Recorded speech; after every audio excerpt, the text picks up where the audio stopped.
नमस्कार, स्वागत है आप सभी का। आप देख रहे हैं एनएमएफ न्यूज। आपके साथ मैं हूं नम्रता चौधरी। उत्तर प्रदेश में आई लव मोहम्मद को लेकर जो विवाद चल रहा है वो थमने का नाम नहीं ले रहा। लाख कोशिशें की जा रही हैं लेकिन कोई भी पीछे हटने को तैयार नहीं है। हां, ईंट का जवाब पत्थर से देने के लिए कुछ हिंदू नेताओं ने जरूर आई लव योगी जी तो आई लव बुलडोजर कहकर भी पोस्टर्स अपने अपने घर के बाहर चस्पा कर लिए हैं। लेकिन इन सब के बीच मुसलमान समुदाय और जो इनमें से भी कट्टरपंथी सोच के लोग हैं वो इस विवाद को हर दिन एक अलग तरीके से हवा दे रहे हैं। ताजा मामला गोरखपुर से सामने आया है, जहां पर आई लव मोहम्मद के नाम के तो पोस्टर लगे, लेकिन इसी के साथ कुछ दुकानों पर देखा गया कि आई लव मोहम्मद के साथ साथ कुछ ऐसी चीजें वहां पर लिखी गई हैं जो सीधे सीधे तौर पर योगी आदित्यनाथ के लिए चुनौती भरा था। मतलब योगी आदित्यनाथ को उन्हीं के गृह जनपद से धमकी भरा संदेश देने की कोशिश की गई, जिसका इलाज अब यूपी पुलिस कायदे से करेगी।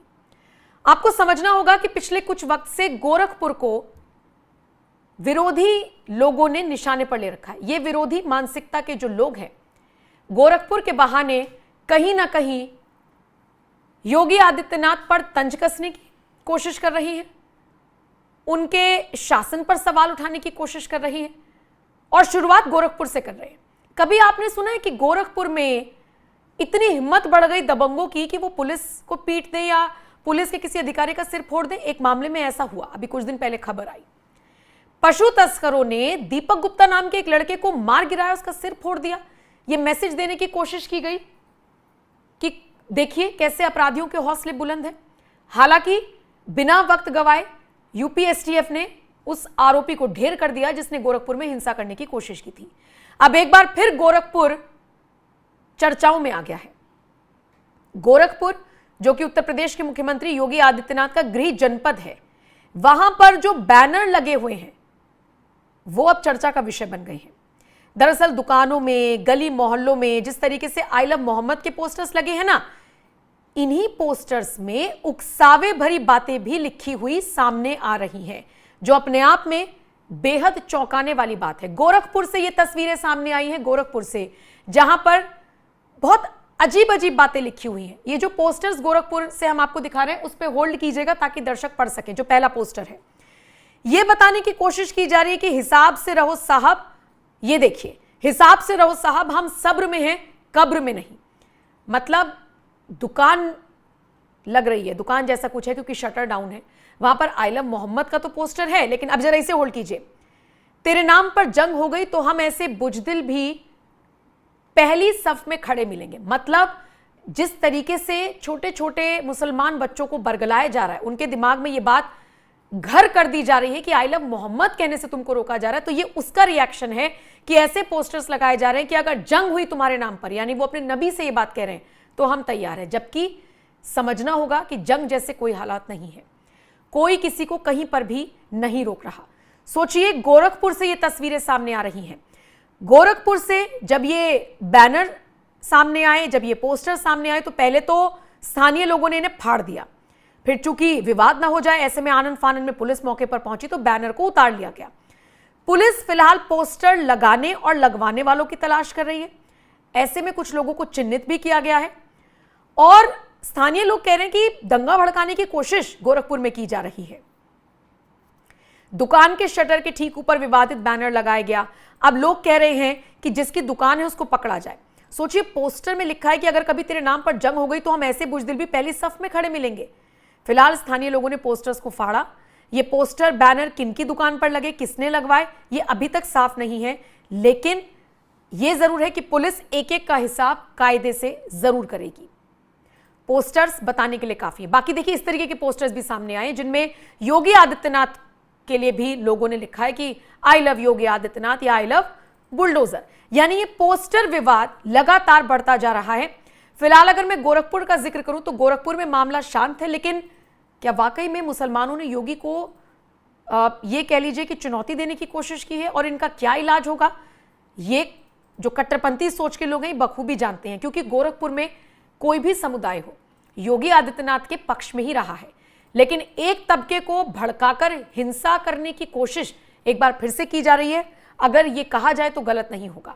जैसे बरेली में मौलाना तौकीर रजा ने हिंसा भड़काने की कोशिश की थी, जैसे मौलाना तौकीर रजा ने आम मुसलमानों को यह मैसेज देने की कोशिश की थी कि तुम्हें शक्ति प्रदर्शन करना है, ठीक उसी तरीके से गोरखपुर में भी लोगों को भड़काया जा रहा है। यह कहना गलत नहीं होगा।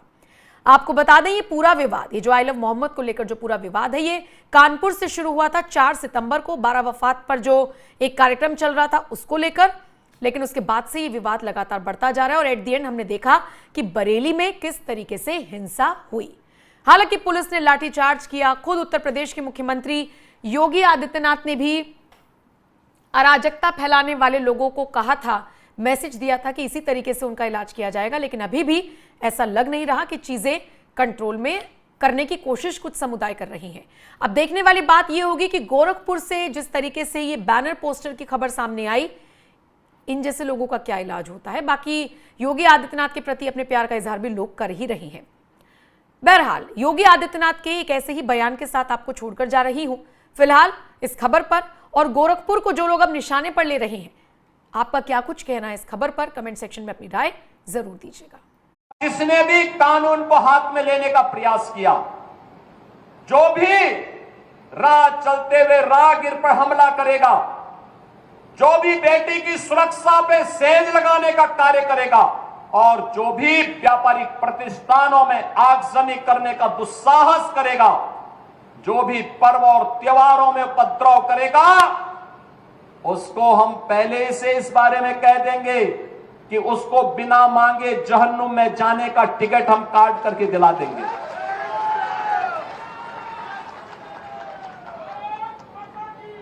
इतना पर्याप्त होगा उसके लिए। यह अराजकता स्वीकार्य नहीं।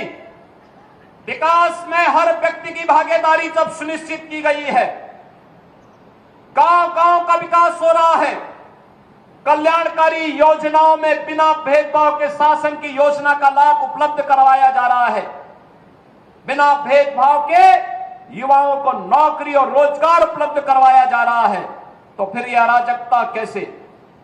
कुछ चंद लोगों को माहौल खराब करने की छूट नहीं देनी चाहिए। ये वही लोग हैं जिन्होंने उत्तर प्रदेश की भ्रष्ट सरकारों के साथ मिलकर के उत्तर प्रदेश के सामने पहचान का संकट खड़ा किया था। ये वही लोग हैं जिन्होंने उत्तर प्रदेश को बीमारू राज्य बना दिया था। ये वही लोग हैं जिन लोगों के दंगों के कारण प्रदेश में कोई निवेश नहीं आता था, कोई उद्योग नहीं लगता था, कोई विकास का कार्य नहीं हो पाता था। और आज पिछले 8.5 वर्ष के अंदर उनकी मंशा सफल नहीं हुई। अब नए नए तौर तरीके अपनाने का कार्य कर रहे हैं, लेकिन याद रखना होगा, वे जितना सोचते हैं उससे ज्यादा हमारी पहले से तैयारी रहती है। और जब भी दुस्साहस करेंगे, ऐसे ही पिटोगे जैसे बरेली के अंदर पीटे गए हो।